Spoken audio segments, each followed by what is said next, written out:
welcome back to another episode of NoCap. Okay, slow it down. Let me do this right. I got this. Go ahead, man. Go ahead. Hey, man, we got a special guest. I need everybody to fucking listen here. I want all the deaf people fucking listen. All the blind people, I want y'all to fucking look. Mute people, I want y'all to speak up. All right? No. I got some more. Crippled people, throw those crutches away and stand up for your rights.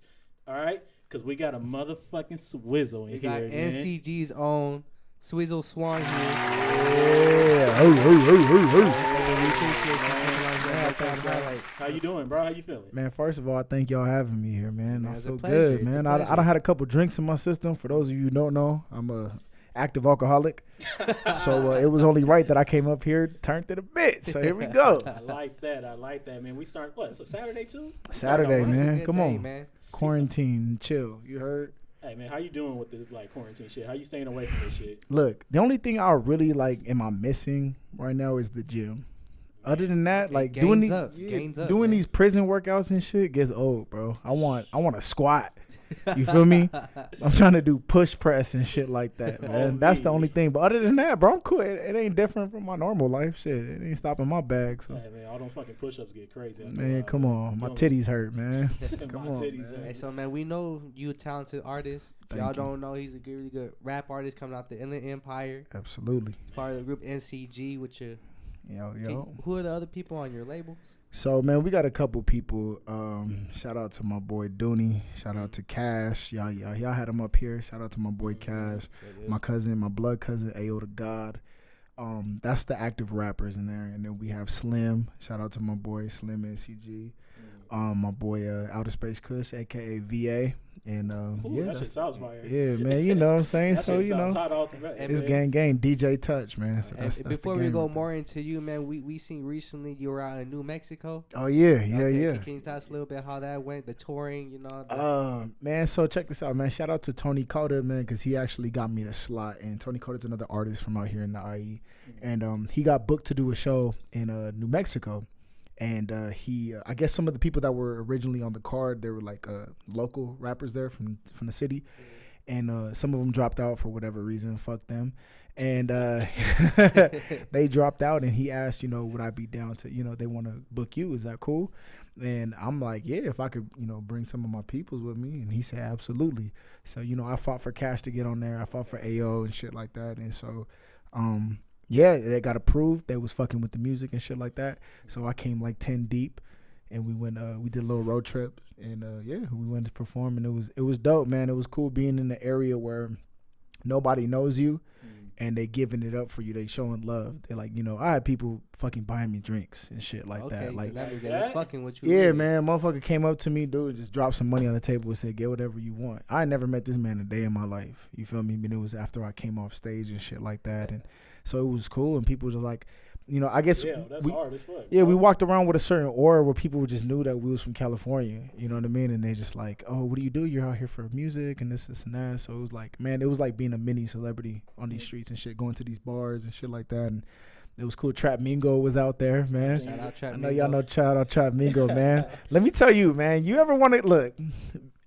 I'm not in the game anymore, but for the young folks out here trying to get some bitches, man, I can curse on here, right? We good? Yeah, All right, look, for the young niggas trying to get some bitches, man, go get you a Trap Mingo to come with you, bro. I'm telling you, bro, he's a magnet for vagina, and it's crazy because look, it's a suit, right? It's a suit because him in real life, they're like, but him when he puts on the feathers and puts on the glasses, they're just handing out blowjobs, bro. It's like crazy. He got that Prince effect, man. Bro, Prince will go out there with blouses, pulling the bitch. She want to try Mingo, put on the pink feathers.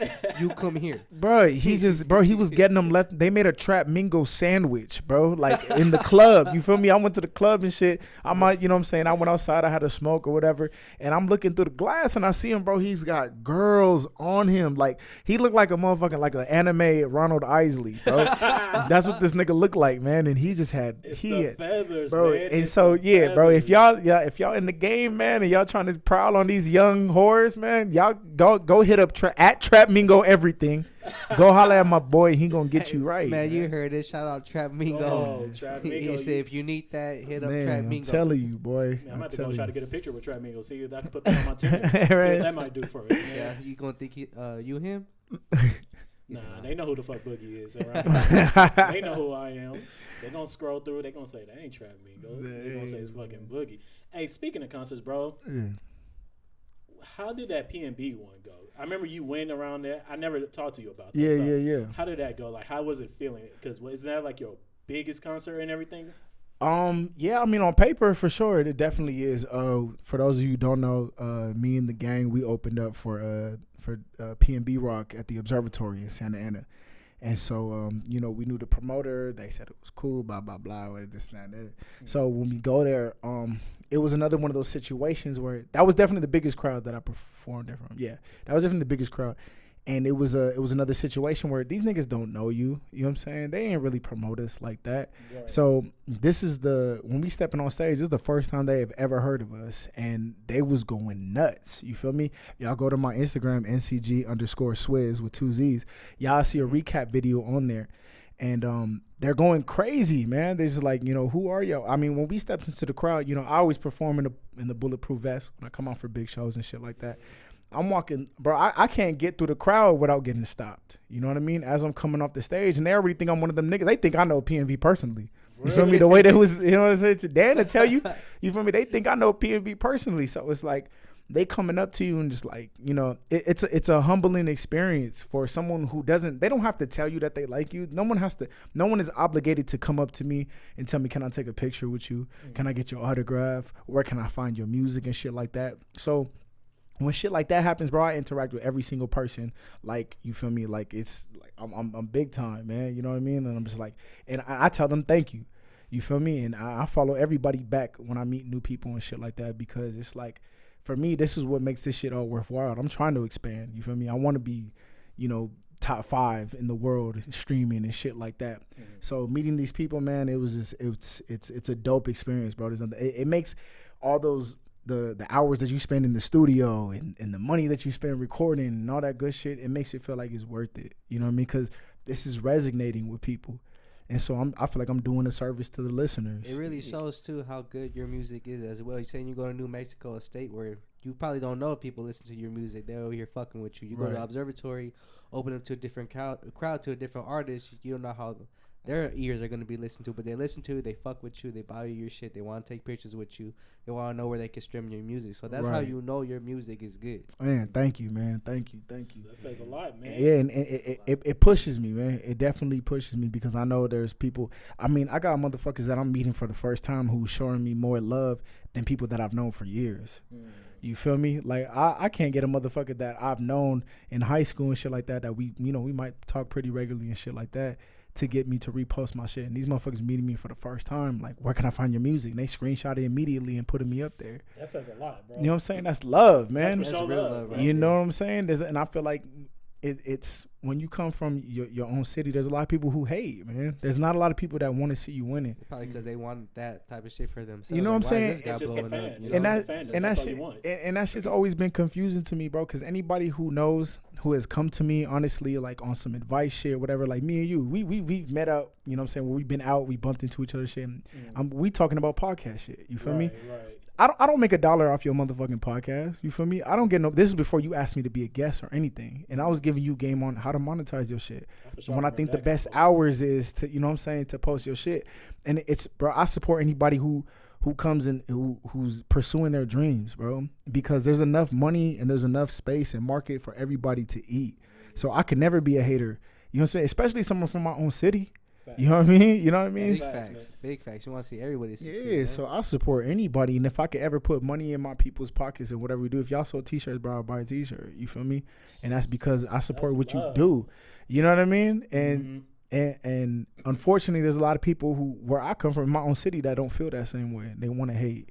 You know what I mean? Your downfall. Yeah, so it feels good when I travel somewhere and it's just like, I'm a fan. You know what I mean? Instantly, it's love, bro. And then just... It's a surreal experience for sure. That's fucking crazy, bro. Man. Because like I remember that conversation.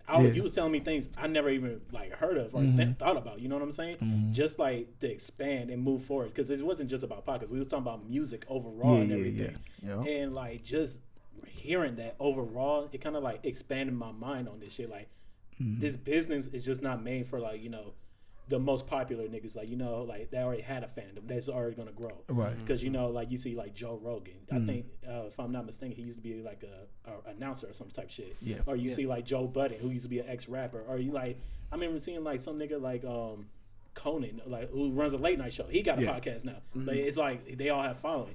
You could kind of grow and everything. You know what I'm saying? Right. So it's like it's just all a game. And you didn't even have to give the time of day to help Boy out with our podcast and give him pointers about, you know, this could help you guys, because you're showing love to us. Right. You know, that's what you're doing with all these other artists as well. Say you meet an artist today out the liquor store. You just bump in, then you guys talking about music. I'm pretty sure you'll be the one give them pointers, but like maybe you should try this. Oh yeah, it sound good like that. Yeah, absolutely, because I know for me, I would want the same thing, man. If someone was in a position to put me on, or just give me some free game, you know what I'm saying? I'm gonna accept it. So whenever I can help somebody, and then another thing was what I've learned just in the business is you don't know who someone's gonna be tomorrow. You feel me? And it's you always want to keep a good rapport with people who are in the same industry or you are just entertainment in general, because you don't know who this person knows. You feel me? And it's like if I put a bad taste in someone's mouth that I meet on the streets, like let's say I was being, you know, really, you know, smug towards somebody who's trying to show me love and whatever, they're gonna go and tell all their friends, yeah, he's a piece of shit. I met him at the observatory and you know what I'm saying, he thinks he's better than niggas. And now I just lost potentially 5 people, 10 people, 20 people, or whatever their influence is. You know what I mean? Or this dude could be motherfucking Timberland's son or something like that. You know what I mean? So it's just like, even if you're not gonna do it for the right reasons, I feel like you should just help people in general, because it's a small community, low key, you know, in entertainment, like from your city and shit like that. But if you're not gonna do it for the right reasons, it's just being a good person, and do it on a business standpoint of why would you want to make enemies? Facts. You know what I mean? You're taking away your listeners, man. That's big facts. You know what I'm saying? If someone's going out their way to show you love, bro, at least hear them out. Fact. You know what I'm saying? I'm not saying you gotta hug every motherfucker that comes up to you and shit like that, but tell them thank you, man, and be genuine about the shit. Man, you know what I mean? So it's, you know, it just goes back to the old saying, why burn bridges? Exactly, bro. I don't burn no bridges in this shit, bro. There's people who came up to me that I think are trash. You feel me? And it's like, I'm gonna give you pointers on what I think you should do, or as like to better your craft, or search for a different market in this shit. Just because it's like, bro, someone can think it's an opinionated thing, man. It's objective when you speak about, you know, entertainment and shit like that. Cause somebody like y'all think I'm good at what I do. There's somebody in motherfucking Mississippi, or there's someone in my own city who thinks I'm trash, and legitimately thinks that. Not even on some hate shit. They just think he's not good. Right. You know what I mean? And so it's like, do I take the opinion of someone who said I'm not good for me to stop doing music? Nah. You know what I'm saying? I'm just not for you. You feel me? So when people who come up to me that I don't think necessarily is my forte or whatever, I'm gonna give them, these are my keys to success for you, because now we're not even in the same lane. So it's not like you're gonna take my listeners away. You're not getting into my money. You feel me? So cause we don't do the same type of thing. And it's like, bro, if you taking it serious, then I'm gonna support you. That's what you do. I don't have to listen to it, but I can give you some keys on it. You know what I mean? Like, and I would want like I said, I would want the same thing for me. Someone, you know, who does maybe more conscious rap and shit like that. They might not like what I do. You know what I'm saying? I talk about certain things, but I'm telling my story. Exactly. You feel me? But they can give me the keys on, well, I think you should do this, X, Y, and Z and shit. So same thing, man. Same thing. I felt that. That shit, like, that's a lot right there. I never thought about it like that either, man. That's a lot. It's like you went on a full monologue. That shit has like a lot of jewels. Hey, man, in it, bro. I'm passionate about this music shit, and I've been drinking, so there's that. Yes, Hey, so like when going back to like your performance, though. Yeah. What's like the whole ensemble with the bulletproof vest and everything? What does that like mean and everything? Because like, let's say somebody like you don't know, are you trying to do like the whole genuine thing, going back to that? Yeah, that's era? what it reminds me of. Like that's what it reminds me of. That's the bulletproof vest. Yeah. I mean, I don't give a fuck, man. I'm coming out of here no matter what. Nah, I mean, it comes with a couple of things. One, 50 Cent is definitely, like, I don't speak on it as much, but he's definitely an influence in me in music. I like the way he came out, man. He came out saying, fuck all y'all. I'm going to do what I do. And if you want smoke, pull up. And he's ended some people's careers in the midst of all that. You know what I mean? And so to me, like, I can respect that. He's a young bully from Queens, man. He's a young Queens nigga who's just like, I'm going to get into this game regardless whether you like me or not.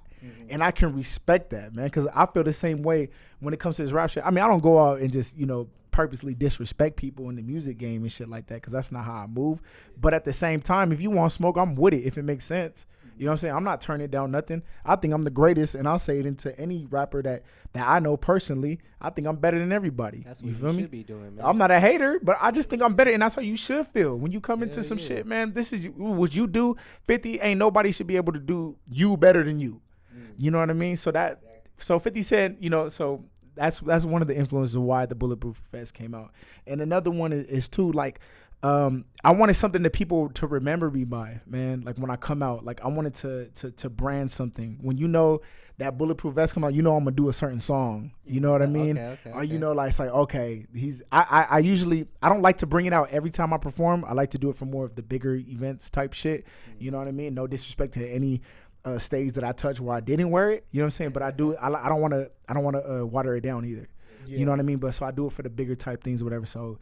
You know, the observatory, you know I was bringing it out. You know, definitely. Going on the road trip, I for sure was going to bring it out.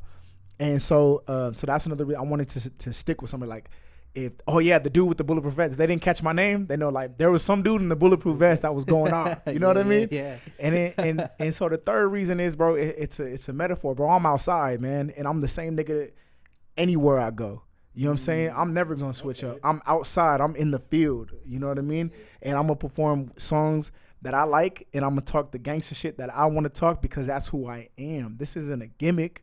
You know what I mean? And so that's the little symbol that goes behind it. I'm going to go up here and I'm going to talk crazy. If you don't like it, cool. You can talk to me afterwards. You know what I'm saying? But you're going to enjoy these next 10 minutes where I'm going to go off. So those are the reasons why I wear the bulletproof vest. And plus, it just looks fucking cool, man. It looks fucking cool, man. So you got that with the Raider hat on, man, come on. That's like, that's my little go-to, man. I felt that. That's hard as fuck. So, like, when you talk about, like, that's who you are, like, explain to the fans, like, who is Swizzle? If you could give them, like not a 30-second, but, like, if you could just explain to them. If I just explain to who I am, man. If you had 30 seconds to describe somebody who you are. I'm a real person. I'm a fucking human being. Not everything is a party for me. So I have songs where it's, where I might be talking a little more deeper and shit. Not everything is a drug deal. Not everything is me beating somebody up. I'm me though, bro. I express certain different things. You know what I mean? I have all the feelings that every other motherfucker feels. I feel them too, and I speak through it through my music. So if you want a real good detail of who I am, go listen to my catalog of music because I guarantee you, not one song sounds the same. That is right. And I'm touching on different topics. You know what I mean? I'm talking about real life shit that's going on in my life. You know what I mean? So as far as me, bro, I'm a real person, bro. I can't even 30 seconds wouldn't do me justice describing who the fuck I am. But, I'm the life of the party, man. You know? See, that was like a trick question. Me and him kind of put together. I was like, I want to see if you could put yourself like in 30 seconds. And nah, man, ain't enough time, man. Exactly. I feel like all the great people can't put themselves into 30 seconds. I would hope not. Shit. If someone could finish that like in 15 seconds, I don't think you'd be allowed to be on this you know what I'm saying? So. I've been on this world 26 years, man. I turned 26 in January, so I couldn't tell you who I am in 30 fucking seconds. Speaking about like towards your music as well, do you grow any influence on artists right now and back then? Like, what do you mean? Like, say, do you get any artists? Like that come out now where I feel ooh, I kind of like what he does. Yeah. I mean, because I know influences drop from everywhere. Is there any artists from back then? From like these old artists and then to right now? Well, see, and that's crazy that you asked that because I was thinking about that the other day. I have artists, you know what I'm saying? I have like my 5 artists that inspired me, where I kind of take things that they do and put incorporate into my style or whatever, or get influence and shit. But some of the newer dudes are like the dudes in the last 5 years. I don't feel like necessarily I get inspired by them in a different way. If I hear a young nigga like what's the kid's name, JID or something, he doesn't inspire me to change my style or nothing like that. But he puts fire under my feet to make me like, all right, you got to come a little harder. Right. You know what I mean? So it's like someone like Biggie. Like, Biggie's my favorite of all time, right? That's my personal favorite. And so him, like, I like his whole, the bravado of shit. Like, I believe everything that he said. Believability is a big thing for me in music. So when he talks about, he can go talk about, robbing niggas, selling crack, about the 10 crack commandments, shit like that. But he can go into some smooth shit, Biggie, give me one more chance and shit like that. And I believe him, you feel me? And so that's where, like, I wanted to start crafting my style. Like, everything, you gotta talk about your real life. You know what I'm saying? Put a little sauce on it, but talk about your real life and who you are, and it's gonna come off genuine. So it's like, I don't hear JID and be like, oh, I gotta start rapping faster, or, you know what I mean? I gotta talk more about conscious shit. It's just more like, this little nigga's getting busy. And so, hey, you gotta hey, these motherfuckers out here rapping. They're rapping. So you got to come with that shit. But I don't ever feel like I need to craft my style after them. So as far as like maybe like the last 5-10 years, I mean the most recent influence I could say is maybe Cole, Kendrick, and surprisingly Childish Gambino. Because there was a point in time when I was in high school where he was a punchline guy. Yeah, okay. You know what I'm saying? I thought he was gonna lead That's into kind of Drake random. No, exactly, Kinda threw right? me off right And there. so like, you know, like he had a song like called Bonfire. I think that was the first song that I ever heard from Childish Gambino. And he was like throwing out punchlines. A lot of that shit aged terribly. Like I hear it now and it's like, ugh, like it don't hit the same way it did when I was younger. You know what I mean? But at the time I was like, damn, I gotta come with more punches and shit like that. So that's probably like in the most recent years, probably Childish Gambino, Cole, Kendrick type shit. But other than that, like the newer generation or like anybody from the last 5 years, nah, they don't inspire me to take something from their style, but they do inspire me to like, hey, you got to come harder because they're not playing. Right. They're hungry. You know what I'm saying? Speaking about artists right now too, I mean, you listen to music and you know the artists that are hot right now. I'm gonna just throw a name out there, someone like DaBaby. Okay. You think you go toe to toe with DaBaby? I'll sit DaBaby the fuck down. Ooh. And I don't look, and this is my thing. I don't like to look. I don't disrespect nobody. You feel me? And this is my thing. I'm a fan of it. I like what he does. I think he's Great dope. music. Yeah, I like DaBaby. You know what I'm saying? I think he's dope. He can't fuck with me though, and that's how I truly feel. If we got on a song together, he can't fuck with me, and that doesn't take anything away from what he does. I'm not discrediting that man for nothing that he does, but just if they told me, all right, you got a song with DaBaby and you got to write a better verse, I'm gonna sit his ass down. But I feel that way about my own peers, though. You feel me? So it's no bias shit. So it's basically it don't matter who's gonna be on the track with you. You Don't know give a you're fuck gonna who come it in is. harder who it Yeah. is. Okay, I feel it. It's just, nah, man. You like can't. You that. ain't I gonna like fuck that with a me. lot, man. You came in hard with that one. But he's dope. Shout out to Baby though. He's dope. Shout out But to Baby, He yeah. can't fuck with me though at all. Let me ask you about the DaBaby. Yeah. Since you say he's dope, do you think like his past 2 albums? Because like we discussed this before. A lot of people saying like this is like the normal thing. He doesn't change his flow, or he doesn't. Right. He kind of sounds the same from the first album to his newest album. How do you feel? Like you think like he needs to change up, or like what he's doing, or is it like to get more respect away? I mean, it all depends on what his path he wants to take with music. You feel me? Because you ever heard the term "if it ain't broke, don't fix it." Okay. You know what I'm saying? And he's somebody who I can say, regardless of what niggas think about him, because I mean I think the same thing. Motherfuckers sound repetitive. If you heard one Baby song, you heard them all. But this is a nigga who has mastered his style. You feel me? And there's a lot of people still trying to find themselves. He has mastered who he is. So he like, you know what I mean? Like he has his own style. You feel me? So anybody you hear after him is gonna be a clone. Or they're copycatting or they're influence. You feel me? So shout out to him for that. Because even if he wasn't the first to do that style, he's mastered it, bro. He's the best at what the fuck he does. You know what I mean? So it just depends on the path that he wants to take. Will he be in the talks of one of the greatest at the path that he's going? Absolutely not. Right. But he is an internet sensation. He's getting money and he sells records, bro. So and he makes pretty good music. You know what I mean? Is he ever gonna be on? Is any of his albums or projects ever gonna be on a top 50 list? I don't think so. Fuck no. I don't think it's even gonna come close. You know what I mean? So that's what I'm saying. It's really his path and what he wants to take. You know what I mean? You know what I mean? But no, that's how I feel about DaBaby. He's cool.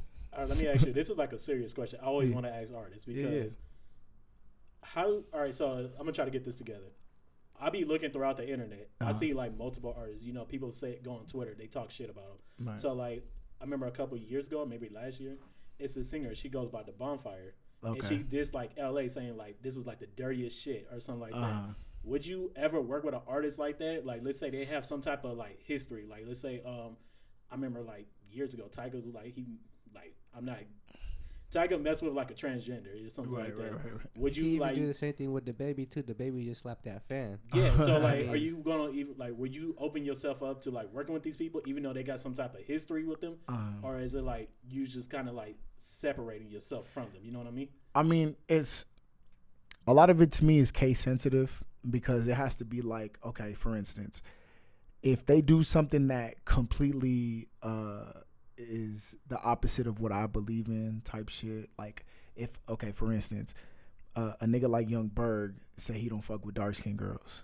You feel me? To me, that's like, bro, you downplaying your own people. I can't get down with something like that because I'm secretly a Black Panther. You feel me? So it's like some shit like that I can't even respect. I don't even give a fuck what your reasoning for was or why you said that. That's, to me, that's out. You know what I mean? But it's also like another thing, like, okay, someone said something about like, oh, the transgender shit or whatever. You know, shout out to transgenders. That sounds crazy, but shout out to transgenders, right? Right. They're people My too. thing, yeah, I don't have nothing against them and shit like that. So if somebody says something about them, like, at the end of the day, bro, you wasn't raised like me, and you not cut like me.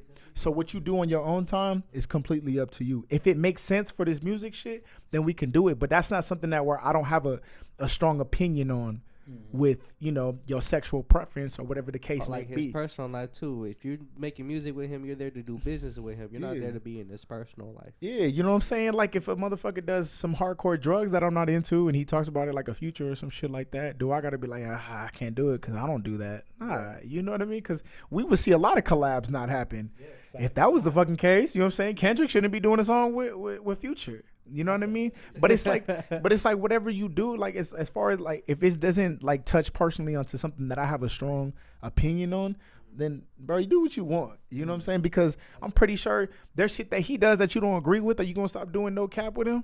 You know what I'm saying? And vice versa. That's just with anybody. Everybody is entitled to their own opinion and shit like that. So do what you gotta do.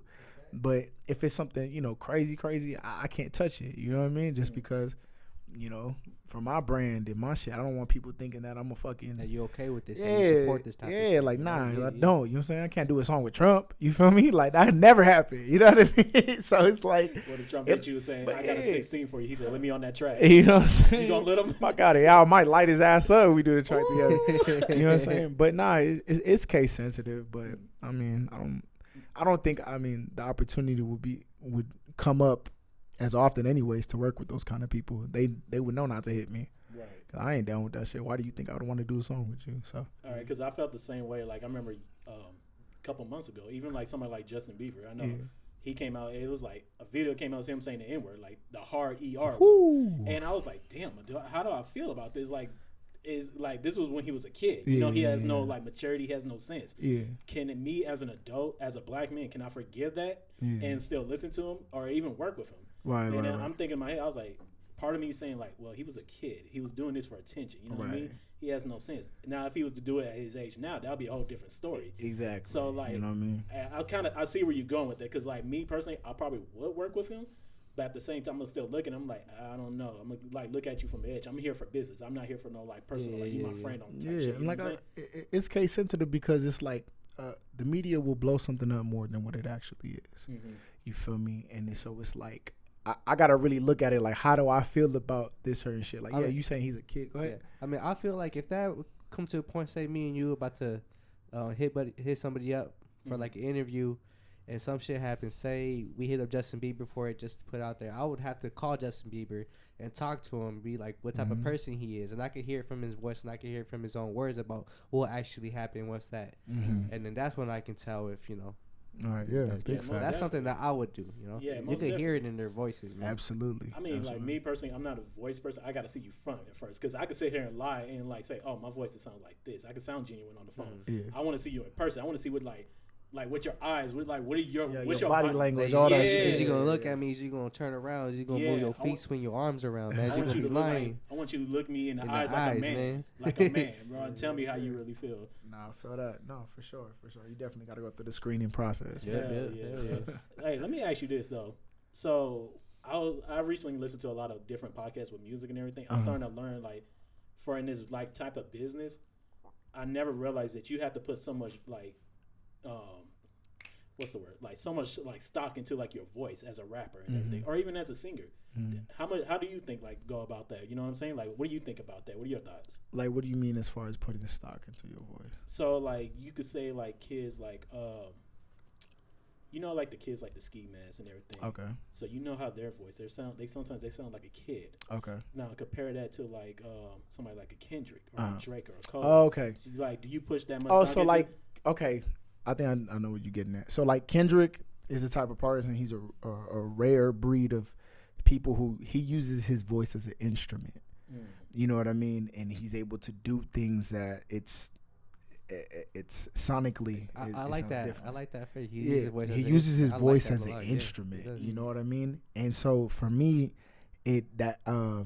what I've learned from him is you have to do that on certain things it can make or break a song. So how I use my voice when I do music, it's like it has to match the tone of the song or the message that I'm trying to support. Because what is Waka Flocka if he doesn't yell? Ooh, I didn't even think you know what I'm saying? True. What is Drake if he's not harmonizing? You know what I mean? You have to go with you have to match the energy, man. So it's like, and that's what makes a great artist great is they know when to turn up and when not when to turn up. You know what I'm saying? For instance, Busta Rhymes, he had the song "Touch It," right? Yeah. And it's like when it's just the bass and shit, he's I'm back on the thing, you know what I'm saying? Turn it up, Bus. You know what I'm saying? He starts going up, but you got to tell a story, bro, because it's emotion. It's not just the lyrics and it's the performance as well, and they gotta feel it. You know what I'm saying? You're not gonna go into a motherfucking. You're not gonna have a Summer Walker song and have fucking 6ix9ine up there screaming and shit. You know what I'm saying? Or you know what I'm saying? Melody in 6 months. Yeah, you're not gonna have these. Yeah, you're not gonna have these niggas doing gun noises and shit. So that's kind of hard, low key. If they get that shit right, they get that shit right. That'd be kind of hard, no cap. You're shit gonna be all smooth and pop, pop, pop, pop. Yeah, you know what I'm saying? So it's like. It's one of those things that comes from the artist, man. The artist has to feel it and do that shit. So I put the time in. I mean, some shit I'm more sensual if I know it's for the women and shit like that. You know, I might change the lyrics up a little bit. But yeah, definitely, you that's a big part of it. You know what I'm saying? That's at least 40% of it is your performance, how it goes after lyrics and shit like that. Hey, so what about lyrics? Like, because I'm like, so I always try to put myself into like a rapper's head. Yeah. Me personally, I cannot put like lyrics together. How do you even write lyrics? Like, I feel like, so let's say you get that one song, you put all your lyrics in there. How do you go from like the next song, try to like get shit right? You know what I'm saying? You probably get it from like just straight inspiration, huh? Or something. It's probably stuff that comes in his past life. You know, stuff that goes to now and whatever you can reference. Yeah, I mean, it's like, okay, I'm gonna use this example because I feel the same way about all artists. How it's when I write a song and I hear a beat playing, I have a blank canvas. You feel me? And it's like I have to feel something in me to where I have a story in my head or I have thoughts or feelings or whatever about my current situation, and I want to share that with somebody. How do I put that out there? And it's the same way that you would a painter. I have a lot of friends who paint. You feel me? And so sometimes I think, how the fuck did you draw this picture just out of thin air? Like, you've thought about this shit. And they think the same way when I put lyrics together. You know what I mean? It's just, it's me telling my story or me telling however the beat makes me feel. This is how it's making me feel. So if it's a song about, me doing shit, robbing niggas and blah, blah, blah, it's because the beat made me feel that way. You know what I mean? And the same thing with a painter or some shit. It's like, yeah, I drew this sad picture because I thought about a sad time in my life or I'm going through some shit. You know what I mean? And I'm this is how I know how to express it. So it's like, for me, I have a very unorthodox style of writing. When I write, I don't write down lyrics. I write down ideas. Okay. And so what I do is I repeat something in my head enough times, or I'll repeat a verse in my head enough times to where I remember it. And what it helps me do, it helps me get rid of the shit. Like, if I don't remember it, it wasn't that good. Okay. You know what I mean? It helps me eliminate filler. I don't have any filler. You know what I'm saying? At least that's how I feel. If you go through my catalog, I don't have filler. Everything fits where it's supposed to fit. I like You know what I mean? And it helps me keep the best lines for whatever it is that I'm doing. But it's just, I mean, it's anybody creates, because you can go right now. If I gave you a piece of paper in 10 minutes and I heard it, you can make a bunch of shit rhyme. Don't mean that it's gonna be good, but you have the ability to make shit rhyme. Like, if I told you, all right, I need you to write a song about how your day was yesterday. It might be some, I went and got some milk and I bought some Twinkies. Me and my girl got kinky. You know what I'm saying? You could literally write what happened. You feel me? That was kind of hard. Keep going. You know what I mean? You know what I'm saying? Kinky. But it's like, how much is it gonna resonate with the listener if you weren't feeling it? You would just kind of well, this is what happened. Just straight bars. You know what I mean?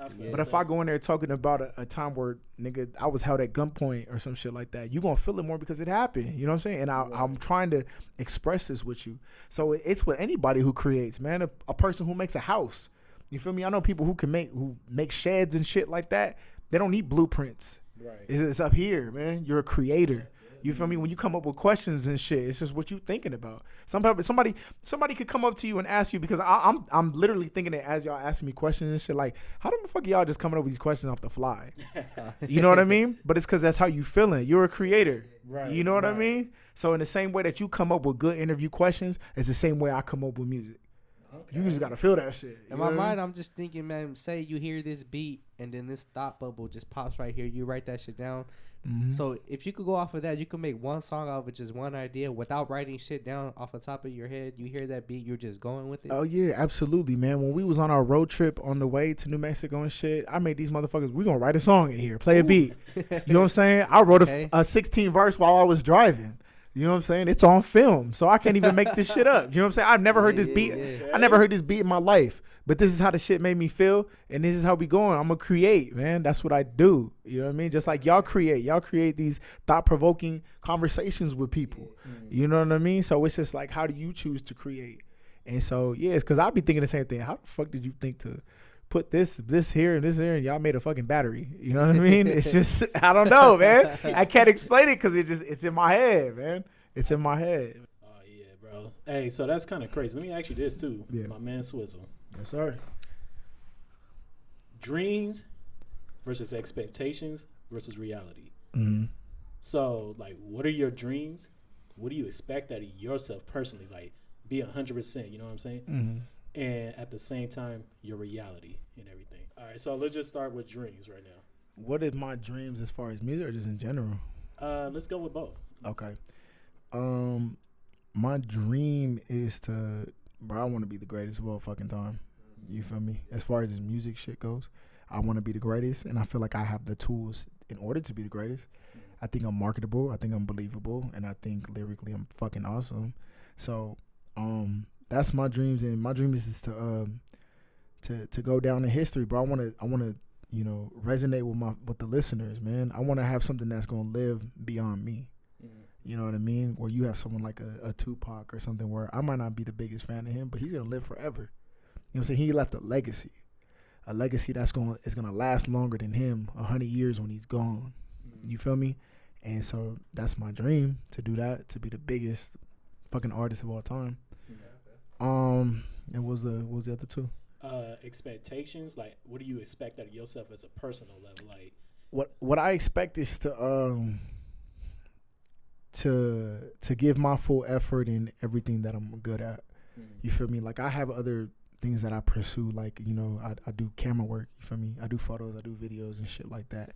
But I don't ever put a full 100% into it. I don't even put a full 100% into my music. You know what I mean? And the reason being that it's not that I don't want to, but it's like, bro, I'm a creator in all aspects. So it's like, I can be, let's say I'm working on a song and shit, and like, bro, I have a dope idea for a photo shoot. You know what I'm saying? And then I'll go get that shit done. And it's like, oh, you know what?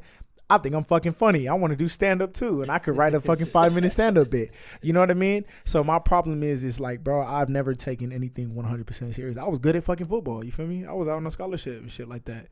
Man. And I didn't finish that. You know what I mean? So what my realities be is, bro, I need to finish something. You know what I'm saying? I need to take something to as far as that I possibly can. So whether that be film, whether it be comedy, whether it be athletics, you feel me? Like, I want to take something 100%. That's my reality. It's whatever I take, bro, I gave it 100%, and this is what the result of that is from. You know what I mean? Okay. And what was the third one? I'm drunk. It was more like reality. How do you see yourself as a person in this, like, because, you know, we all have alter egos. You know, we, especially like as an artist. I feel like every artist has an alter ego. Oh yeah, you got so like when you take away your alter ego, you left as yourself as a real person. How do you feel yourself like in this type of era? Not era, but like in this workforce. Like you in the rapping business. Yeah. So how do you feel like about yourself over about that? I mean, I feel like people, whatever it is I do, I feel like people follow me. As far as when I'm speaking, I think I make thought-provoking conversations. I feel like when I do music, I make shit that people like, let me run that back and see what he's talking about. Or just in general, bro. Like, you know, in high school, I know niggas that used to follow me around type shit. You know what I mean? And it was a certain aura that I give off because I don't treat nobody like they lesser than me. You feel me? Regardless of what I think about the person, I never make somebody feel like, bro, you're beneath me. Why are you trying to talk to me? And shit like that. You feel me? Because I'm human, bro. I'm a person too. You feel me? Like, And so to me, I just feel like I have a voice, man. And whether it's my voice through in film is through a voice, you know what I'm saying? It's me telling a story, you know what I mean? Or it's me trying to give you a picture of this is how I seen it. You know what I mean?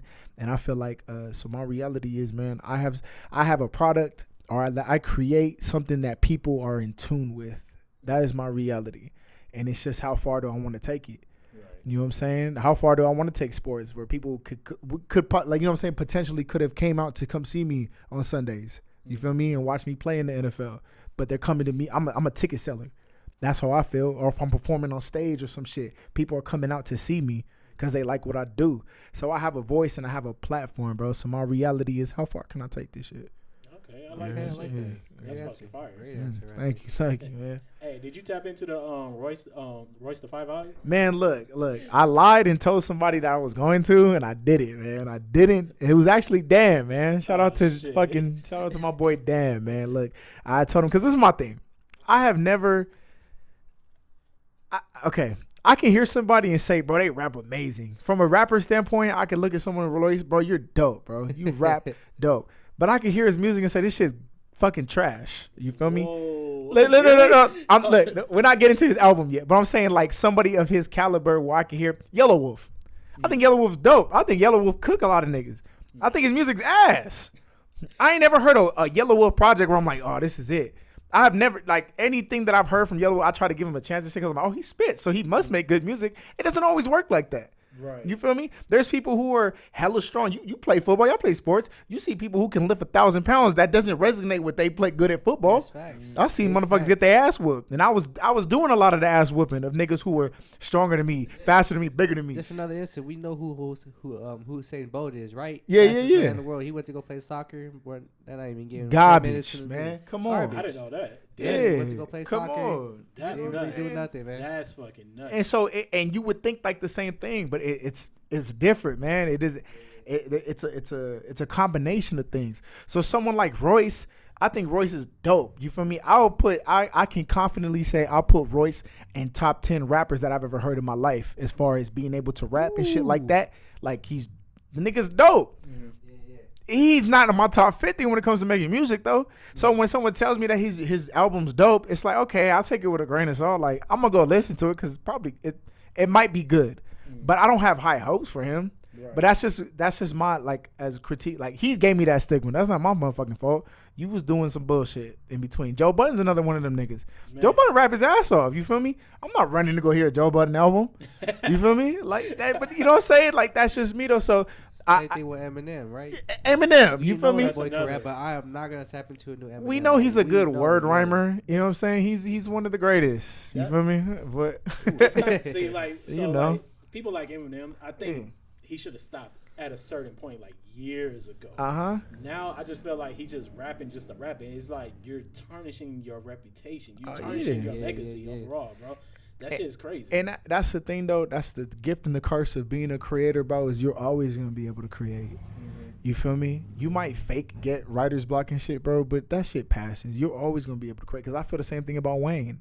Mm-hmm. You know what I mean? I feel like Wayne should have stopped after motherfucking the Drought 3 or the Carter 3, whatever the case may be. There would be no disputing whether he was the greatest or not. Right. You know what I mean? But I feel like the 9 projects that came after that, maybe one of them was good, 2 of them was good. You know what I'm saying? And Wayne is somebody. Yeah, when I was growing up, I was like, bro, can't nobody touch Wayne. You feel me? I was on that train. The Carter 2 was amazing. Yeah, Carter 3 was amazing. It was great, amazing. The Carter 2 to me. Carter 2 is that's top 10 greatest rap albums of all time. But you feel me? Wayne now, I'll sit him the fuck down too. Him and the baby, y'all can both sit next to each other. I'll put both them niggas on the bench. That was the first nigga that you brought up. So now we talking about Wayne. I'll sit Wayne the fuck down confidently. You feel me? That's how I feel though. But so it's. Yeah, that's how I feel about Royce. But is it good though? Like, I'm gonna tell you, because you be the second person that tell me I gotta go listen to it. Is it good? Me personally, like, when it comes to rapping, yeah, it's kind of, I like it. So I like the project, but it's kind of like I feel like a lot of shit goes over my head. Okay. Because I'm not like, I don't want to say listening for that, but then it's kind of like it's kind of hard to explain for me because this is like the first time I really sat down and tried to listen to a Royce album. Things still go over my head. Yeah. Like, people would tell me, it's like, well, it's about this, but then I hear somebody else say it's about that and everything. So I'm like, what can I come from it? basically what I took away from it. Royce already proved to me he could really rhyme and shit. He could rap his ass off, right? Yeah, he could rap and his it's ass kind of off. like what you said, music making. I think there's some songs on there that I kind of like it's like For Us By Us. I forgot who was on there. I think Benny or somebody was on there, but that song overall was like a good song to me. I like the sound of it. I like the rapping to it. Right. It kind of all mixed well together, and that's like at this point when I listen to music, I want to know like who am I like put in different categories. Is this person here for just to make good music, or is this person here to rap? Try to prove a point. You feel me? And I feel like I have to be a super fan of you for me to sit through that type of shit. Like, I'm not a fan of Royce. I think he's dope though. He's in my top 10. But I'd never go see a Royce show. You feel me? I'm not running to go listen to a Royce album, but I respect you because I think, bro, you one of them dudes where like, okay, I'm not gonna just sit down Royce. You feel me? Like, I'll put some more respect on his name. Yeah. I'm not gonna sit down Royce, but I'm gonna come see you though. You know what I mean? But so like to me, like my guilty pleasure is like Absol, right? Absol is one of my top 5 favorite personally. You know what I mean? And for me, when I listen to him, he doesn't make listening music. I go to listen to Absol's music for the content of what is the message being said. So like do without will and shit. And he has this whole theory that God is a woman. You know what I mean? And I want to hear, you know what I'm saying? Why do you think that? And shit like that. You know what I'm saying? I'm not going there to, I'm finna vibe out to this fucking Absol. He's not, he has joints like that, but that's not his thing. You feel me? His thing is, look, I feel like I'm the best rapper in the world. I feel like I smoke Jay-Z and I do shrooms and listen to this dope content that I have that I want to share with you. You feel me? Yeah. So I know when I walk into an Absol album, I know what to expect. I'm not, you know what I mean? I know what to expect, but I'm there really to like, what kind of crazy shit did you put together with your words? You know what I mean? Is there any artists out there right now that you want to listen to her album? Because I know you said like Royce the 5 Nine can rap his ass off, but you're not gonna go run to his album. Right. Taking out Kendrick and Cole real quick because those are two great artists. Right. Is there any artists in the game right now that you want to hear new? That I want to. Who do I want to hear new music from? All right, on some completely unrelated to these artists type shit. I like Ray Shremmer. I'm a big fan of Ray Shremmer, bro. I like Ray Shremmer, and I go to them to listen to some turned up shit. I fuck with Slim Jimmy, Uncle Jim. Shout out to Ray Shremmer, man. Hey. And you know what I'm saying? Like, and that's really different from a lot of the shit that I listen to. You know what I mean? But I don't know what it is, bro. I think they're just like the Baby and shit like that. They are masters of their craft, bro. They found their niche and they say, you know what, we do it well and we're gonna do it for 15 tracks. So I fuck with them, and they're good performers. I seen them live. Them niggas is nuts, and I feel like they love what they do. They care about what they do, and I think it shows in their music. So I do want to hear some new, because all right, so I went to Post Malone Fest, right, in Dallas a couple months ago, and they came out, and ironically enough, Slim Jimmy's like, hey, we got some unreleased music that we want to do, we want to show you. So he has a song with the Baby, right? That shit is crazy though, bro. I was like, ugh. And I got that shit, bro. I recorded it, you feel me? Like, I was a fan in that motherfucker for real, bro. I'm not afraid to say that shit. I was like, hell yeah, bro. I had my camera and shit, but yeah, he got a song with the Baby, bro. And that shit is crazy. So I need to hear some Ray Shremmer. I like Isaiah Rashad. That's one of my top 10 personal favorites. Like on some like, I'm in the car by myself type shit, I could listen to an Isaiah Rashad project through and through. I fuck with Isaiah Rashad heavy. For the Squad, that's my favorite song. Man, come on, you know what I'm saying? He has very vibey music, man. And I think he embodies that southern, not necessarily the sound, but the vibe, man. It's just that, you know what I mean? That slow motion, that bop type shit, like, you know what I mean? I think he represents the South very well. So I fuck with him. I fuck with Isaiah Rashad. I'll give you one more. Shit. Who do I like, man? I want to hear some R&B. I don't know, man. Look, don't gotta be just rap, man. That's what I'm trying to think. I'm trying to think like, you know what? So Summer Walker. You know, The Weeknd just came out. Summer Walker, come on. The Weeknd just came out with an album. Were you into that, or you're like, I'll give it a listen maybe in a week or two? The Weeknd's another dude where like, The Weeknd's dope. I kind of feel like I have an idea of what it's gonna sound like. Mm-hmm. The Weeknd, to me, he's at a point where he's not gonna wow me, but he's gonna feed his core fan base. You know what I'm saying? He's gonna do what he does, and you know what I'm saying. So he's gonna make good quality music, but he's kind of like this.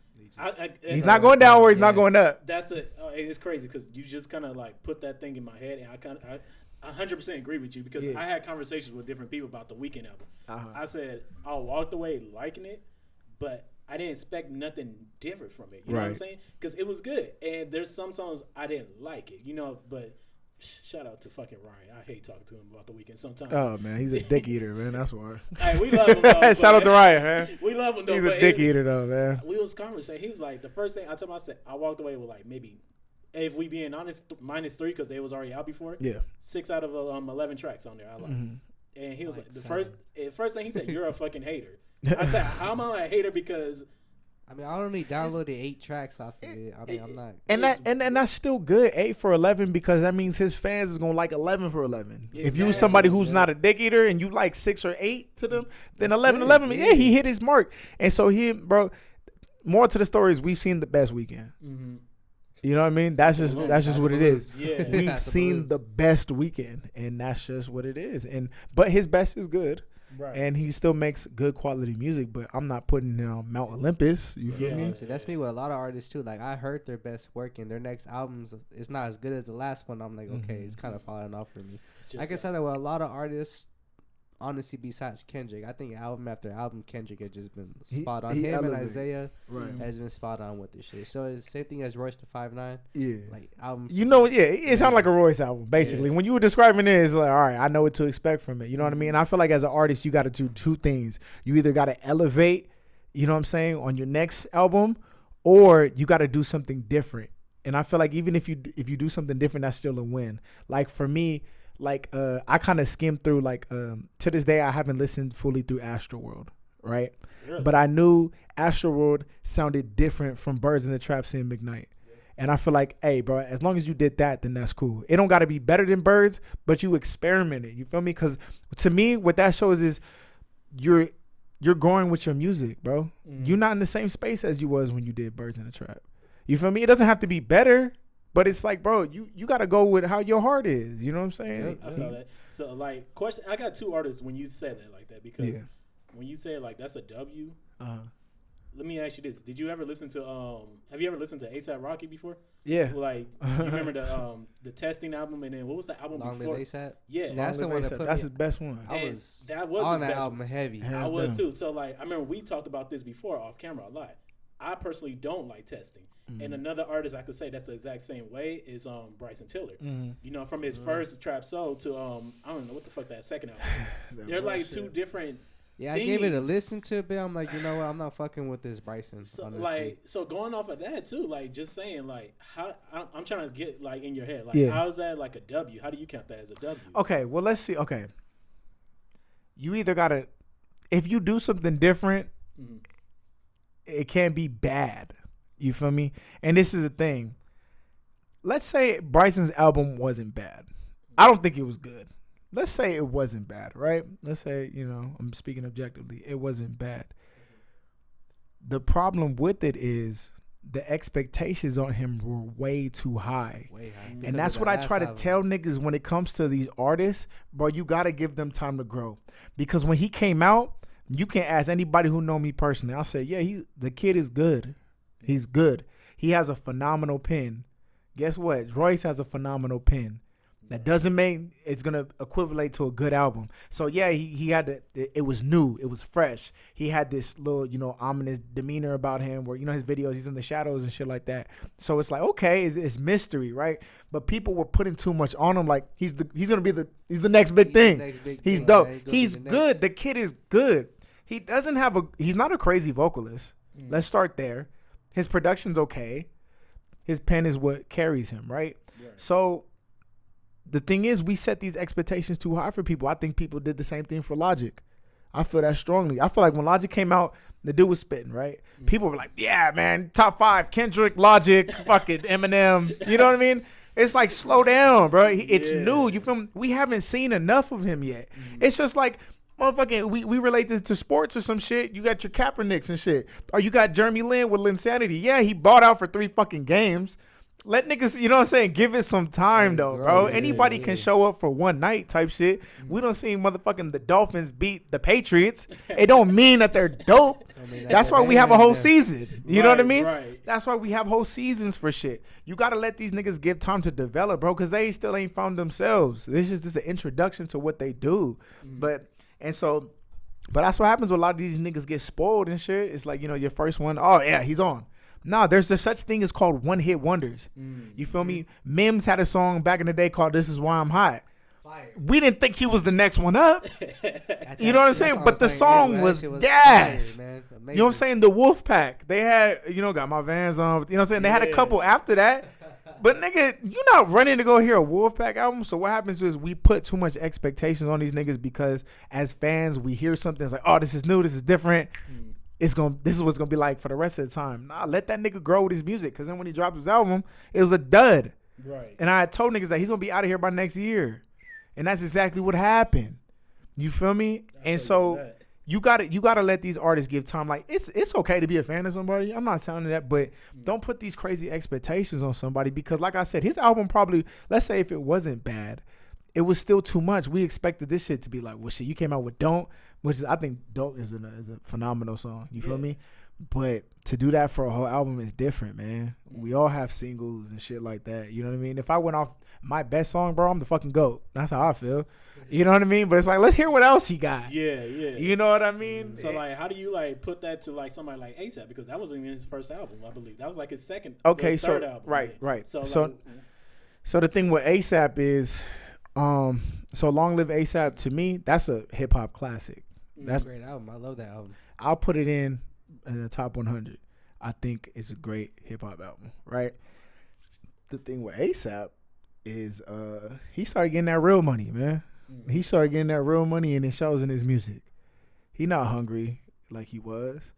You know what I mean? And it's like, why is he gonna put his heart and soul into his music when the motherfucker get paid $50 million to go pose half naked in China? You feel me? How serious does he have to take his music now? He don't gotta do it. He doesn't have to do it. So he's gonna put out. So that's how we get cozy tapes and shit like that. You know what I mean? And it's like it's not the same because he was in a different place in his life. He's in such a phenomenal fucking place in his life. And shout out to A$AP Rocky because he out here getting M's. You know what I'm saying? He's fucking. You know what I'm saying? His net worth has went up 100 times of what it was. Yeah. And it's not off of music. So it's like, yeah, I'm just gonna. His music is sounding exactly like what his persona is. He's a pretty jiggy nigga, man. I'm fucking cute. And you know what I'm saying? And I get money. And that's exactly how my music is going to sound. He's not this dirty Harlem nigga no more, shooting dice in the streets and shit. You know what I'm saying? It's not gold. It's not pussy, money, weed and shit like that. You know what I mean? Like, it's not gritty. It loses its edge. But that's the stigma that we had for him. Or, you know what I'm saying? That's the you know, he built his brand off of that. I'm a Harlem nigga. And I'm born with a bunch of other dirty Harlem niggas. And we out here making money and we're in the streets. You're not that no more. Right. So it's going to come off. You know what I'm saying? How it comes off. You know what I mean? But shout out to A$AP Rocky. His music is garbage. Shout out to A$AP. That shit is garbage, man. But he's out here making money. He's getting his money, and I can't hate. He's out here making sex tapes on Twitter. And guess what? And regardless, when it's all said and done, Long Live A$AP is a phenomenal album. It's one of my favorites. Listen to it, man. It's going. That album's gonna live a lot longer than his fucking rap career in general. So that's crazy. Shout out to that man, though, man. That's fucking nuts because you pretty much just explained to me. I appreciate that. Real shit. Yeah, absolutely, man. Nigga out here giving lessons on the podcast. Man, look, I do this for a living, man. I study people, man. I study these niggas, man. Hey, speaking of study, man, I remember for a while.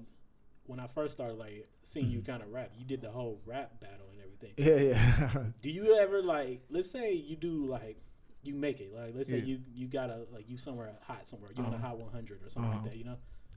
Do you, and your music career is looking good, would you ever participate in like the what is it, like the UN, not the UNC? The URL? Yeah, the URL. Put some respect on the URL, man. UltimateRapLeague.tv, smack. There you go. Put some respect on it, man. And would you ever go on that though, for real? Yeah. You would? Yeah, without a doubt. Even if you're making millions. Even if I'm making millions. And this is why, though. This is why. I have so much respect for that culture. You feel me? Because I watch it to this day. I watch more battle rap than I listen to niggas' albums. And the reason why is because I learn more from what they do than what I learned from these rap niggas. And that's because when it comes to rap battling, bro, what people don't understand, if you really get in tune with the culture and shit like that, these motherfuckers don't have a beat. You feel me? And it's like, it's about everything. It's lyricism, it's stage presence, it's crowd control, it's cadence, it's everything that you need in order to build your brand as a rapper. You feel me? Fuck all the extra shit, the bells and whistles. Who are you? Mm-hmm. You know what I mean? And that's what they go out and do in front of thousands of people. You feel me? And so to me, like I watch that shit, I'm like, damn, like, bro, they coming up with the greatest bars. There's a couple niggas in here that I sit Royce down. You feel me? Like bad. You know what I mean? And it's to me, so it's like, bro, it's helped me get to, bro. I was working at a fast food restaurant. You feel me? Washing dishes, and I was listening to these battles. I was listening to these rap podcasts and shit. That shit got me through the day. You feel me? And that shit gives me more inspiration than anybody that I hear on wax as far as rapping, because it's like, bro, you're rapping at a level that the rest of the world doesn't even know is going on. It's it's large, but it's a very small subgenre of hip hop, and it's the closest to the essence of what actually hip hop is. It's saying I'm better than you, and I'm finna show you why I'm better than you. I'm gonna talk to you for 9 minutes straight, and I'm gonna explain. I'm gonna give you my case of why you can't fuck with me. You know what I mean? And that's where I get a lot of my persona of I think people are dope. I think you're dope at what you do, and I respect you, but you can't fuck with me. And there's nothing wrong with that. You know what I'm saying? And there's nothing wrong with that. So to me, to give back to that culture, because that culture has given so much to me as far as inspiration, and it's put a fire under my feet that, nigga, just when you think that you said the craziest shit, you got someone come up with like, oh my God, how did you even fucking come up with that? You know what I mean? So I would do that just to, even if I'll take a pay cut to do one of these battles just to shed light on what they do. Yeah, you feel me? And just to prove to myself that I can get busy with y'all. Because I seen industry rappers come in and battle and they fucking garbage. Cassidy, ass. He just got cooked twice. Don't back do that to Cassidy. Go watch Cassidy versus Goods, okay? He came back and got his ass whooped and he got booed, okay? He got booed. Get him the fuck out of here. You know what I'm saying? Was it that bad? Yeah. Joe Budden fucking quit. He battled Holla Don. He put the mic down on Total Slide. Go, you know what I'm saying? I'm in tune with the culture. You feel me? Yeah. And Joe Budden's nice, right? Yeah. And he got his ass sat down too. You feel me? Because I think it's a difference. It's easy to sit there and write your shit, but when you on the fly, you gotta think of shit. That's a whole level. different. You know what I'm saying? And you gotta understand the way these niggas work, man. It's like, okay, it's harder for them. They work harder than regular artists, because the 3 rounds that they perform for those 9 minutes or whatever the case may be, you can't go redo those. You know what I'm saying? It's for that one night and that's it. Exactly. You can't go to your next show and rap those same bars. No, hold up, pause. I need to redo that. Yeah, you know what I'm saying? Ain't none of that. You gonna get booed out the fucking building. You know what I'm saying? And then they got a next battle where they have another battle. They got to come up with 9 minutes of brand new material. That's where a motherfucker like Mims can go do "This Is Why I'm Hot" for the rest of his life. He don't got to write another bar in his life. You know what I mean? So they work harder, man, and they're underpaid and they're underappreciated. Fact. So when I get on, I'm gonna come smoke one of you niggas. So y'all tell me who the fuck y'all want it to be. You feel me? That's how I feel. Who you think that stand out the most? Because I can't remember his other name, but I know Surf is one of them. Surf is one of them niggas, man. For sure. Surf's sure. Nasty. What's that other nigga like? It's like. Damn, I can't think of it. I know it starts with an A, but like this nigga is just like nasty. He'll like call out or say some disrespectful shit. Arsenal. There we go, Arsenal. I almost called that nigga a Drillerding for some reason. I was like, yeah, Arsenal. I'll sit Arsenal the fuck down though. You said Arsenal the fuck? I will fucking kick Arsenal's ass. And I only say that because I've seen Arsenal get his ass kicked before, plenty of times that were niggas that I don't think can fuck with me. You know what I'm saying? Like I've seen him get his ass kicked. But it's like, you know, it's just how you prepare for your opponent though. It's like it's just like football, bro. You can be better than Dolphins versus Patriots. You know what I mean? Another great example, right? You know what I'm saying? On paper, bro, the Dolphins should not be able to fuck with you, but it's a sport, man. It's a different type. It's a non-contact sport, but it is a sport. So it's on any given day. It's who just wants it more. Right, you know what I mean? He has the potential to beat anybody on this planet, but that doesn't mean he always come with it. You know what I'm saying? Just like me, I feel like I have the potential to fuck with any of these niggas. It just depends. The separation lies in preparation, bro. I've been in battles. You feel me? Recently. You know what I mean? And I kicked their ass.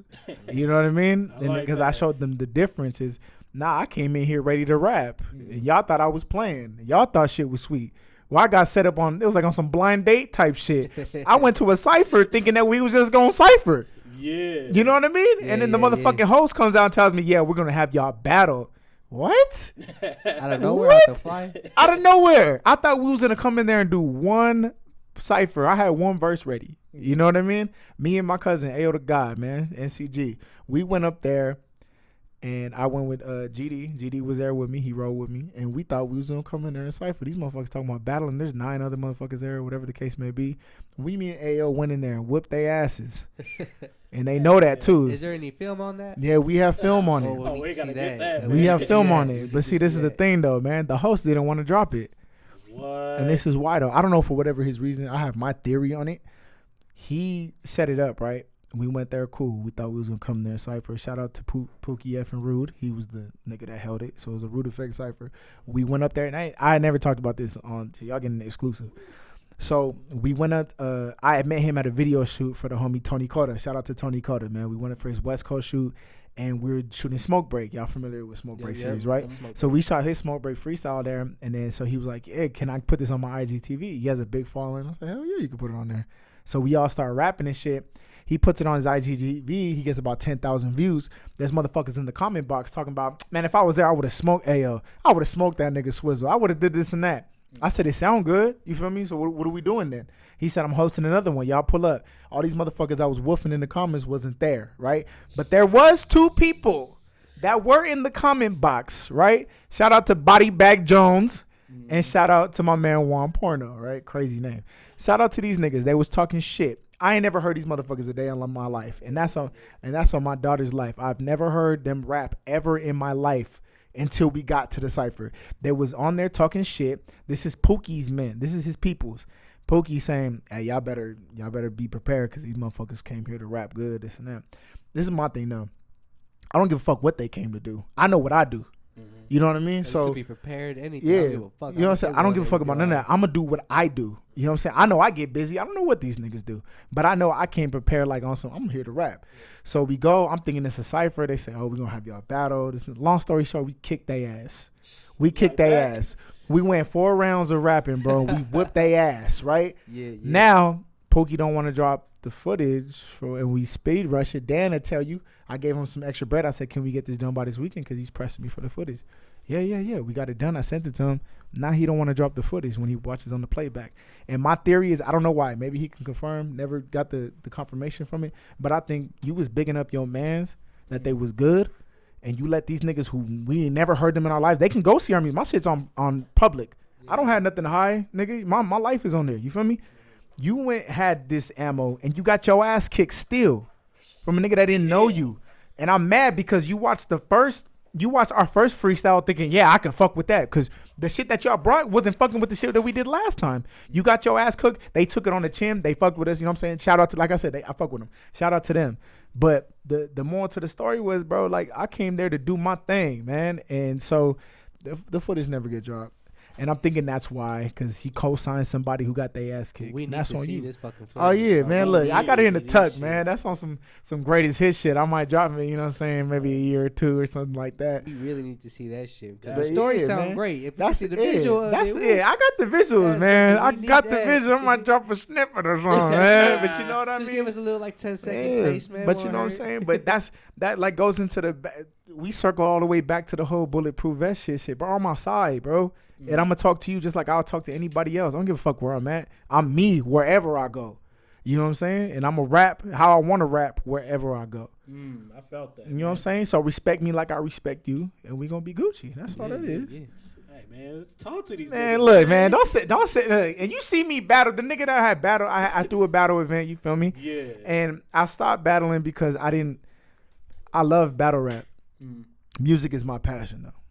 You know what I mean? I don't want to just tear down somebody and shit like that. I have other shit that I want to talk about and shit like that. So I feel like music is a better platform for me to get my message across. Yeah. The battle that I didn't ask for that battle. He asked for that battle. You know what I mean? And it was on some, I didn't want to do it because it was like. Is there any reason that he just called you out? It was on, for him, it was on some bucket list shit. Like he thought I was dope and he wanted to prove to himself that he can work in that type of form and shit like that. And so he was my little homie, you feel me? So at the time I'm like, I'm looking out for you type shit. We were supposed to, he wanted to do it on some off camera shit. And being the businessman that I am, let's get it on camera. You know what I'm saying? Let's have an event. Let's make this shit worth it. Because if we just gonna rap in the house, we could just do it just me and you. Yeah. What the fuck we need other people in there for? He said, okay, yeah, I'm down for it. He called me out. I sat on him for a little bit. I was like, let's do it. I didn't write a single line for him. I didn't write a single line for him. Not at all. No, and it wasn't because I couldn't. I was being arrogant, or it wasn't because, I was having writer's block. It was because, to me, I was at a point where anything that I do, it has to make sense. I didn't think he could fuck with me. I didn't think there was no way in the world that he can say something to me. Like, he knows me in real life. You can't make no fake person about me, because niggas know me in real life. I'm outside. Did you go into it like in the serious note? You're like, man, I'm gonna go to Applebee's, get these $1 drinks that I'm gonna hit over. Man, look, man. I swear, every time I try to sit down, because I already don't write, so every time that I try to sit down to go and write, it was just like, what is it? I couldn't come up with a game plan. I didn't feel no fire under my feet. I think he's dope. I think if I come in here and freestyle, I could beat him. You feel me? So I kind of I had ideas in my head and whatever. I went into the battle like, damn, I don't really got a second round or nothing. So we just gonna see what happens. You know what I mean? And sure enough, I whipped his ass. And it was general consensus that I kicked his ass. You know what I mean? And it's just, I work better under pressure. You feel me? I got a dog in me. You know what I mean? And so it's like, when I get out there, it's like, all right, I don't have no choice now. You signed up for this. This is your event. You put the bread up. You got it. You know what I'm saying? You made your bed. Now you got to lay in it. And that's what I did. And I whipped his ass. You know what I mean? But it's that, like, I get people that call me out for battle shit. And it's like, to me, it's like, there's some people who call me out that are like, they're formidable opponents, I guess you could say. But I'm not inspired by them. But this is my thing. If I go in there and they're uninspired, and you come and take that shit seriously, it's just how we say, on any given Sunday, you can lose. You feel me? Yep, so I got to protect my brand. So if the money isn't right, if I'm not getting paid, if I'm not getting a deposit, or if this is not going to open me up to 10,000 listeners and shit like that, then it's like, what am I taking this for? Because now I got to take time out of my day to think about this person. I'm out here getting money, man. I'm out here. I got a job. I'm out here taking pictures and shit. I don't got time to think about you. You paying me? You paying me, nigga? Anybody can get it. Yeah. You feel me? That's how I feel. I like that. You know what I'm saying? The money got to be right, though. You know what I'm saying? Because I can go get my money somewhere doing something else. If I'm losing, my time is more valuable than anything. Mm-hmm. So if I got to take 3, 4, 5 days to write for you and memorize it, I better be getting a good check. Because that's 3, 4, 5 days where I can go get money on my own, doing something that I want to do. Because I'm probably not interested. Right. You know what I mean? But that's crazy, man. That's fucking nuts. And we got the exclusive. Come on, y'all hear the exclusive, man. NoCap highlights. They heard it first, man. Yes, sir, man. Hey, I got like maybe 1 or 2 questions. For you. Yeah. Hit me. So, like, since you're like a big music guy, I need to know. Give me what is your favorite line from any artist? Like, what's your number one go-to line that you could feel forever? Ooh, that just touched me differently, man. It's hard. It's hard. Pause. But what really hit me? Okay. Right off the gate, what I think about Pusha T. He said, He said, I play amongst the stars. What did he say? I play amongst the stars like the roof on a rave. Get your table next to me and make our bottle servers race. And to me, the reason why that touched me is, bro, you live such a different life from me, to where it's like you live lavishly, man. And you said it to where, like, he's talking to his homies, his other rich homies. Get your table next to me. Let's make our bottle service race. We got so much money, these motherfuckers is gonna die for our money. They're gonna work their ass off. Hey, that hit different. I didn't even think about that. You know what I'm saying? So that's what we're saying. I play amongst the stars like the roof on the rave. We all know that the raves have the stars on the roof and shit like that. Mm-hmm. So that's what he's doing with his celebrity friends. Is we out here, we're going to make these peasants run for us. Because they're going to do anything for this dollar bill. That's fucking hard. What the fuck? That shit resonates to me because it's like, that's somebody where I take believability very seriously. Mm-hmm. That's someone who's reflecting on his life currently. You know what I mean? And I respect that as an artist. That's your life. Mm-hmm. You know what I'm saying? This is actually going on in real time. And it's like, it don't matter how good I rap. You have and are experiencing things that I haven't experienced, that I can't even touch on. If I'm talking about something like that, I'm talking out of fantasy. You talking, this is coming straight from your journal. That's powerful to me, man. I felt that. That puts me on a whole different, you know what I mean? That's hard, You know what I'm saying? Another one, Jay-Z. It's easy, man. They want my old music, buy my old album. It's such a simple line. It's such a simple line, but it's like, I'm not that person. Yeah. Or I'm not in that space anymore. So You if don't y'all gotta say, be that person, you know what I'm no more, saying? man. All right. Are they motherfuckers saying they made Hove? Okay, make another one. Right. That's crazy. Man. If y'all made me, make another one. You can't. Because y'all didn't make me. Mm-hmm. You know what I mean? Y'all might have put me into certain positions and shit like that. I made me. I am the fucking product. Ain't nobody coming here to see you, Otis. Dan knows what I'm talking about. You know what I'm saying? Ain't nobody fucking here to see you, Otis. They came here for David Ruffin, man. I'm the show. You feel me? And you got to eat that. Hey, I love this nigga, man. That's hard, bro. You know what I'm saying? The bars that touch me are not even the ones that are the most creative. I mean, there's, you know what I'm saying? There's bars I'm like, damn, how did you fucking come up with that? Mm-hmm. But it's shit like that to where it's like, bro, it's, one, it's real. And two, it's like, right, it's you live in a different life that I'm trying to get to now. Yep. Because I think lyrically, I can hang with anybody on the planet. Whether it's motherfucking Sue Surf, whether it's Hove, Andre 3000, I don't care who it is. I think lyrically, I can hang with anybody on the planet. Now, when Hove starts getting into this Picasso talking shit like that, bro, I can't say nothing. Right. Because you literally, you know what I'm saying, Pusha T talking about he got Versace couches. I didn't even know Versace made couches. I didn't know that shit either. We're in a different tax bracket. You know what I'm saying? You can't talk to me about certain conversations because you ain't ever seen there. I've been there. You know what I mean? That's different to me, man. That's different. That makes me feel like there's so much in this world that I haven't seen yet. You know what I mean? And that motivates me because I'm like, bro, I think I've lived 6 years of life and have seen a lot of shit in my life. A lot of bad shit, a lot of good shit. And there's a whole nother world that I didn't even know existed. Versace couches. Pusha T is the one who put me on to know that Chanel makes tube socks. I didn't know Chanel made socks. That shit either. Shit, you gotta go Google now. You feel me? So it's like, bro, when I hear all the time you look at that shit, Google images, images, bro, and it just makes me feel poor, man. It makes me feel like, damn. And it's not because I can't go experience it. I just don't even have the money to even know that this shit exists, man. That's kind of scary, but it's like it is scary. That shit funny. It's intriguing because there's a whole world that you have not seen yet, and these motherfuckers live it casually. That's crazy. I need to get to that tax bracket. I need my music to get me into these places because I'm gonna be talking crazy. Like our Nike socks are their Versace socks, bro. Yeah, bro. This motherfucker. Bro, really think about it. Versace couches. You wouldn't even know what a Versace couch looks like. I kind of don't want to because my anxiety going through the roof. I'm trying to picture that shit right now. I'm like, that shit ain't gonna fly. I'm like, damn, man, I could have bought so much other shit with that much money. Man, come on, man. It's different, man. It's different. That's for sure. Yeah. There's levels to it. Levels. It's for sure levels to it, man. You learn something new every day, man. No cap. Absolutely. Mm-hmm. Hey, so like to wrap this up, I want to hear you like talk about this. Okay. I seen you had put like an article. I don't even know how to pronounce it. Like, is it Vogue or is it Voyage LA? Oh, Voyage LA. Yep. Okay. Shout out to them. Yes, sir. Shout out to Voyage LA.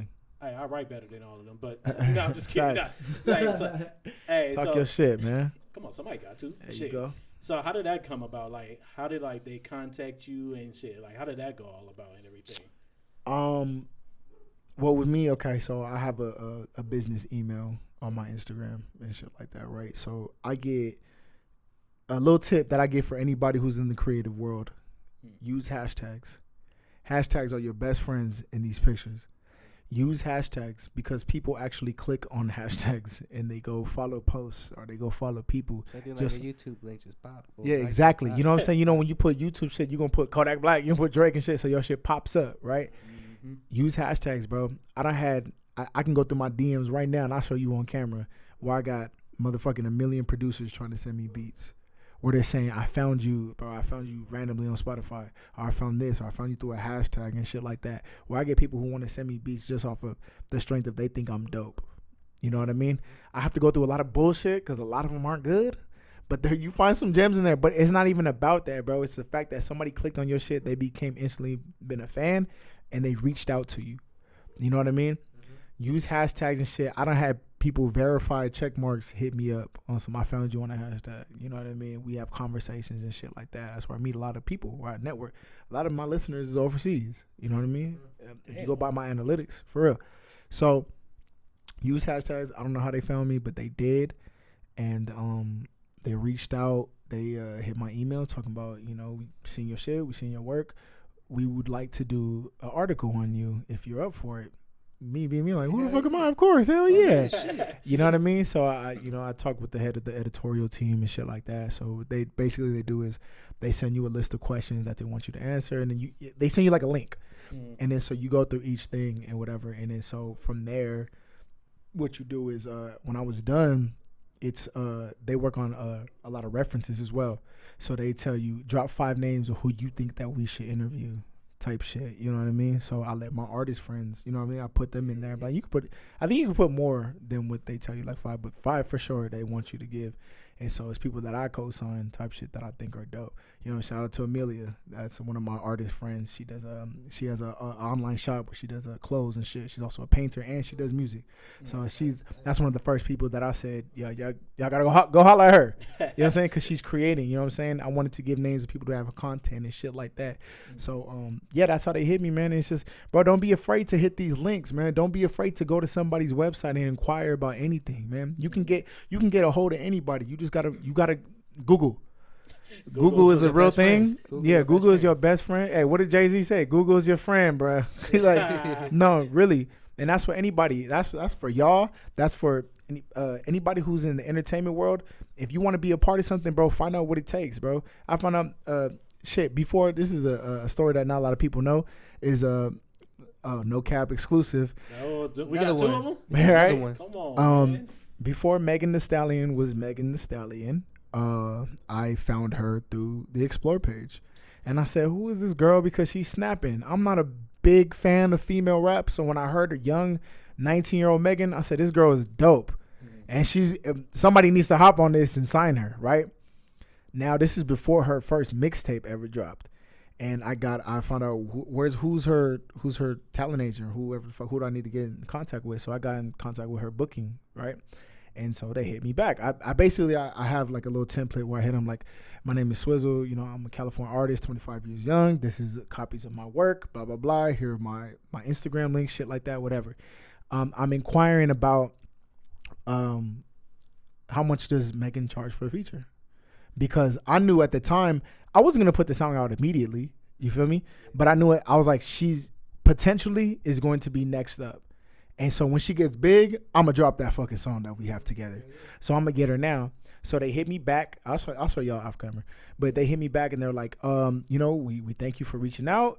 We're definitely up to do the feature, blah, blah, blah. Unfortunately, right now, Megan's not accepting any features until after her mixtape drops. Once her mixtape drops, we're completely open to doing features. Cool. So they didn't give me a price yet, right? All right, cool, whatever. She drops her first mixtape, Tina Snow. That shit gets number 3 on Apple Music. Now they have leverage. We're number 3 in the world right now. We're going to charge you whatever the fuck we want to charge you. Okay. That's how that business works now. Yeah. But anything that you want to go get, more of the stories, bro, I got in contact. I could have had a song with Megan. But I knew with the bag that they was asking for, it wasn't even worth it. There's another girl who's on the rise. Her name is Ruby Rose. Shout out to Ruby Rose. Before she got put on, I seen her throw a hashtag type shit. I said, this girl's next up. She has the look. She's dope, whatever. I think she's Young Berg's artist. Now, before she blew up, before she dropped her first single, they talking about $2,000. We can get you for $2,000. I said, all right, I'll keep it at the time. I probably had like 15 at the time. I was like, I'll come back to it, whatever. She drops her song. Her song does fucking 50 million plays type shit. You know what I mean? She's in the millions. I might be exaggerating, but she's in the millions. Yeah. She's verified now, all type of shit. It's probably going to be about 5 racks to get her now. You know what I mean?